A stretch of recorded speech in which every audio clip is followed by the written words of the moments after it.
Ce matin, j'aimerais vous inviter à lire avec moi dans le livre des Actes des Apôtres au chapitre 28. Actes des Apôtres, chapitre 28. Actes des Apôtres, chapitre 28. Le titre du message de ce matin, Quand Dieu dit non à la mort. Actes des Apôtres, chapitre 28, verset 1er. Nous lisons, une fois hors du danger, nous avons reconnu que l'île s'appelait Malte. Les barbares nous témoignèrent une bienveillance peu commune. Ils nous recueillirent tous auprès d'un grand feu, ou autour d'un grand feu, c'est la même chose, qu'ils avaient allumé parce que la pluie tombait et qu'il faisait très froid. Paul, ayant ramassé un tas de branches et l'ayant mis au feu, une vipère en sortit par le fait de la chaleur et s'attacha à sa main. Quand les barbares virent l'animal suspendu à sa main, ils se dirent les uns aux autres, « Assurément, cet homme était criminel ou meurtrier, puisque la justice n'a pas voulu le laisser vivre après qu'il a été sauvé de la mer. » Paul secoua l'animal dans le feu et ne ressentit aucun mal. Ces gens s'attendaient à le voir enfler ou tomber mort subitement, mais après avoir longtemps attendu, voyant qu'il ne lui arrivait aucun mal, ils changèrent d'avis et dirent que Paul était un Dieu. Amen. En introduction, j'aimerais d'abord vous situer le contexte. Paul a été arrêté, jugé en Israël. Il n'avait rien fait de mal et il fait appel donc auprès de l'empereur. Et comme la capitale de l'empire à l'époque c'était Rome, il fallait qu'il y aille donc jusqu'à Rome devant l'empereur. Ils ont embarqué sur un bateau et ils partaient donc en direction de Rome. Paul allait là-bas pour être jugé par l'empereur. Son bateau va échouer sur une île parce que le bateau va dériver pendant 14 jours. Et ils apprennent que l'île s'appelle Malte, qui est en bas de la Sicile. Le mot barbare ici signifie simplement ceux qui ne parlent pas ni le grec ni le latin. À l'époque, donc, les citoyens romains parlaient soit le latin ou le grec. Et ceux qui ne parlaient pas le grec ou le latin étaient considérés comme des barbares. Premier point de ce message, un accueil chaleureux. Quand ils arrivent à Malte, ceux qu'on appelle barbares vont les accueillir avec beaucoup de chaleur, beaucoup de bienveillance. Comme quoi aussi, dans nos définitions, ce qu'on peut appeler barbares ne sont pas toujours des barbares. Ils ont le sens de l'hospitalité.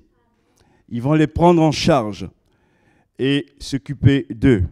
Donc, ils recueillent Paul et tous les prisonniers et aussi l'équipage auprès d'un grand feu. Parce qu'il faisait très froid, il pleuvait aussi, il fallait donc s'occuper d'eux.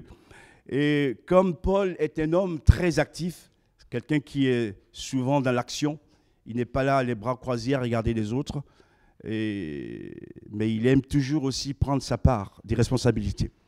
Il va donc prendre un tas de branches, de bois mort, et pour le mettre dans le feu. Et au moment où il le jette au feu, il y a un serpent qui sort sur le feu de la chaleur, et le serpent donc va le mordre. Ce que j'aimerais dire, c'est que tout ce qui se passe là, depuis leur départ jusqu'à Malte, Dieu est là avec son serviteur. Comme on l'entend dans ces témoignages ce matin, au départ, les choses sont difficiles. Il semble qu'on est perdu et qu'il n'y aura rien qui va changer. Or, Dieu est là. Et c'est Dieu qui change les choses en son temps. Et comme l'a dit notre sœur, ne soyons pas impatients. Attendons le temps de Dieu. Dieu est là. Dieu est là. Deuxième point, la morsure du serpent. Paul est mordu par ce serpent. Et là aussi, on pourrait dire, il vient d'échapper à la mort, au naufrage. Il vient également aussi d'échapper à la mort par les soldats qui voulaient supprimer tous les prisonniers. Et c'est le capitaine qui est intervenu pour sauver la vie de Paul. Maintenant, voici qu'il est mordu par une vipère. Et si on se met du côté des gens qui n'ont pas la foi, on va dire, mais dis donc, Paul, t'es pas clair, hein? Paul, tu caches des choses, hein? Mais non, mon frère et ma sœur, c'est pas ce qu'il faut regarder ou dire. Le plus important, c'est ce que Dieu fait et pense de toi. Amen. On serait là en train de juger Paul, mais ce n'est pas le cas. Et j'aimerais vous faire quelques rappels. Premièrement, il a été sauvé du naufrage. Il aurait pu mourir. Hein. Les soldats voulaient aussi le mettre à mort avec les autres prisonniers. Le capitaine est intervenu. Dieu était encore avec lui. Et là, cette fois-ci, c'est le serpent qui le mord. Et nous, on dirait, mais si Dieu est avec moi, mon bateau n'aurait pas dérivé. Si Dieu est avec moi, les serpents ne m'auraient pas mordu. Si Dieu est avec moi, les soldats n'auraient pas demandé ma mise à mort. Et ce que j'aimerais vous montrer ce matin, frères et sœurs, ce n'est pas à nous de faire les pensées, de dire les choses à la place de Dieu. Même si ça peut parfois nous faire mal, Dieu sait ce qu'il fait. C'est Dieu qui dirige nos vies. Autrement dit, si c'est nous qui les dirigeons, ne demandons plus rien à Dieu. Et j'aimerais dire à quelques-uns ce matin, et nous devons parler aussi de la fin des temps, les choses seront difficiles, mais Dieu est avec nous tous les jours. Sachez que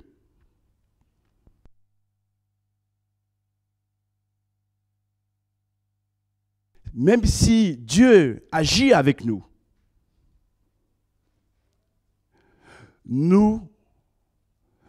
les souffrances ne nous seront pas cependant épargnées. D'accord? Nous, on voudrait une direction fluide, un chemin où il n'y a plus rien. Et dès le moindre problème, on perd pied, on dit, mais je perds la foi, Dieu n'est plus avec moi. Non, mon frère, Dieu est en train de te façonner. Dieu est en train de te former. Et c'est lui qui décide des voies et moyens pour notre vie. Mais ce qui est sûr, frères et sœurs, quel que soit le chemin que nous traversons, Dieu est toujours avec nous et c'est lui qui a toujours le dernier mot.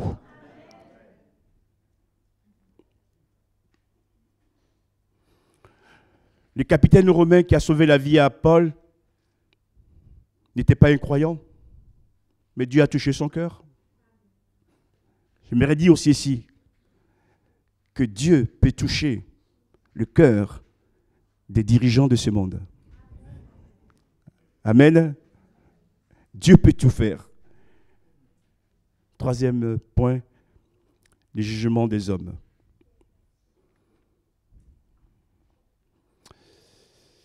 Quand les Maltais voient le serpent pendu à la main de Paul, qu'est-ce qu'ils disent? Cet homme est sûrement un criminel, un assassin. C'est un bandit de grand chemin. Est-ce que parfois des gens ne vous ont pas jugé injustement, ne vous connaissant pas réellement, parce que votre relation avec Dieu est connue que de Dieu seul, et eux font des jugements humains? Mon frère et ma soeur, ne te décourage pas pour autant. Les jugements humains seront toujours en dessous des jugements de Dieu. Et c'est ça le plus important. Oui, voilà, c'est un criminel. À peine il s'est sauvé du naufrage, il vient d'être mordu par un serpent.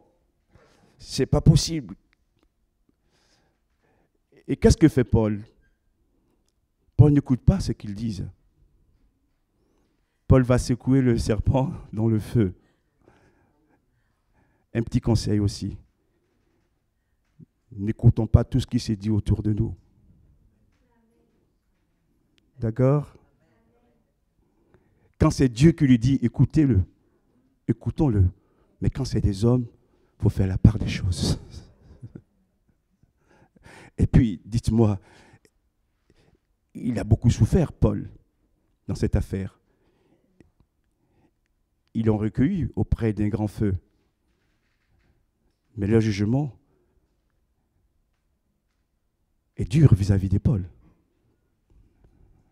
Et je voudrais montrer ceci, c'est que même quand on croit en Dieu, même quand on a la foi en Dieu, cependant, on peut être mordu par un serpent.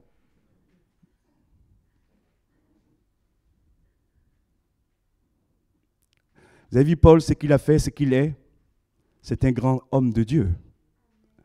Et là aussi, je parle à quelques-uns ce matin.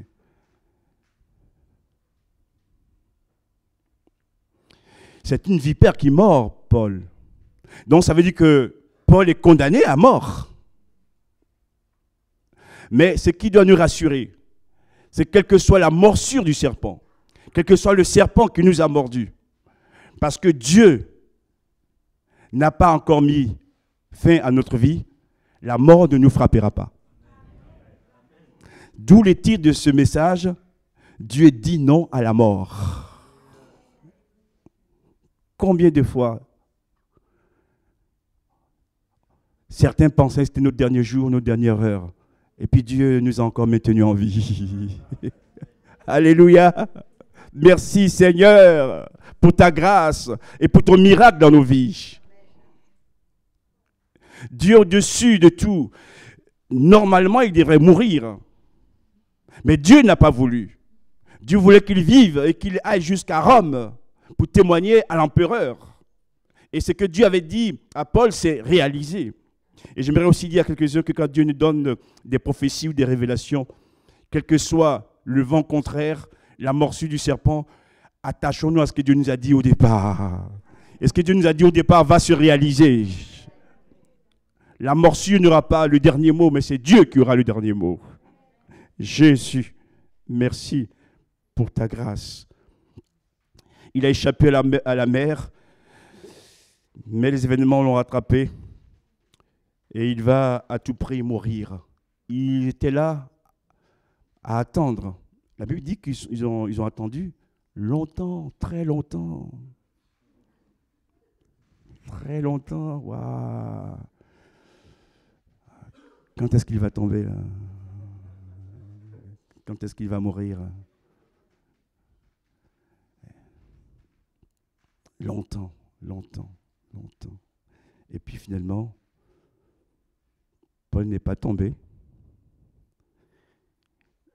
Il s'attendait que son corps enfle. Ça, ce sont bien sûr les effets néfastes du venin. Et non, non, non, non. Ce matin, je voudrais dire aussi à quelques-uns, et attends que tu tombes. Dieu veille pour que tu restes toujours debout. Amen. Pour que tu restes debout dans ta vie, dans ta situation, pour que tu avances. Seigneur, merci. Merci. Et la Bible nous dit qu'ils ont attendu très longtemps. Et Paul n'est pas tombé. Paul est resté vivant. Je voudrais dire ceci également. Mais en voyant que Paul ne tombe pas, ils vont changer d'avis. Un élément important aussi du message. On peut tous se tromper. Personne n'est infaillible. Mais ce qui est plus grave, c'est ceux qui se trompent et qui ne changent jamais. Qui restent toujours dans la même situation. Ces habitants se sont trompés au sujet de Paul. Et quand ils ont vu que Paul n'est pas tombé et qu'il n'est pas mort, ils l'ont pris pour un Dieu. Vous voyez le décalage? C'est deux extrêmes. Mais enfin, je dis, je préfère des gens qui reconnaissent leurs erreurs, comme ici les Maltais, que ceux qui ne reconnaissent jamais leurs erreurs. Et qui restent dans leur état et qui ne changent pas. Et quand vous allez lire la suite de cette histoire, dans cette île, Paul va agir, manifester la puissance de Dieu pour guérir. Parce que ses habitants, entre-temps, ont changé d'avis. Je vous livre un secret, frères et sœurs. Tant que tu ne changes pas d'avis, que ton cœur reste dur et ferme dans un mauvais jugement vis-à-vis de quelqu'un, il n'y aura pas l'action de Dieu dans ta vie. Il n'y aura pas la bénédiction. Tu vas tourner en rond. Comme ils ont changé d'avis, l'Esprit de Dieu a pu librement agir dans cette île pour sauver et guérir. Gloire à Dieu. Parce que Dieu est compatissant et miséricordieux, mais Dieu est aussi vérité.